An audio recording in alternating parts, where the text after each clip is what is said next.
দান সদাকা আল্লাহর কাছে খুব বেশি পছন্দের। দান সদকা করার জন্য সম্পদ লাগে না, আমার কথা শোনেন। দান সদকা করার জন্য সম্পদ লাগে না, কলিজা লাগে, মন লাগে। বহু বড় বড় মানুষ আছে দান সদকা করতে পারে না, কোটিপতি, জাকাত দেয় না, আছে না?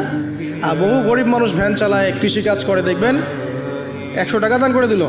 মন থাকতে হয়, মন, কলিজা বড় থাকতে হয়। তো যাদের কলিজা বড়, মন বড়, তারা দান সদকা করতে পারবে ইনশাআল্লাহ। আর যার মন বড় সেখানেই তো আল্লাহ নূর আসবে। সংক্ষিপ্ত মনে কি, সংকীর্ণ মন আল্লাহ নূর কোত্থেকে আসবে? কথা বুঝতে পারে নাই?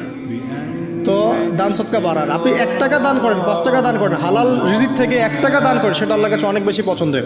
একটা হাদিসে নবী সাল্লাল্লাহু আলাইহি ওয়াসাল্লাম বলেছেন, হালাল উপার্জন থেকে আল্লাহর বান্দারা যখন একটা খেজুরও দান করে, আল্লাহ পাক সেই একটা খেজুরকে আস্তে আস্তে বড় করতে থাকেন, বড় করতে থাকেন, বড় করতে থাকেন। এটা এক পর্যায়ে পাহাড়ের সমান হয়ে যায়। এবং কিয়ামতের মাঠে মানুষ তার দান এবং সাদাকার যে ছায়া, এই ছায়ার নিচে অবস্থান করবে।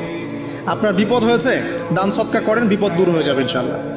জটিল কোনো রোগ হয়েছে, কোনো ডাক্তার ট্রিটমেন্ট করতে পারছে না, সদকা করেন, রোগ ভালো হয়ে যেতে পারে ইনশাআল্লাহ। সদকার ব্যাপক ফজিলত আছে। সদাকা, দান, সদাকা, দোয়া, এগুলো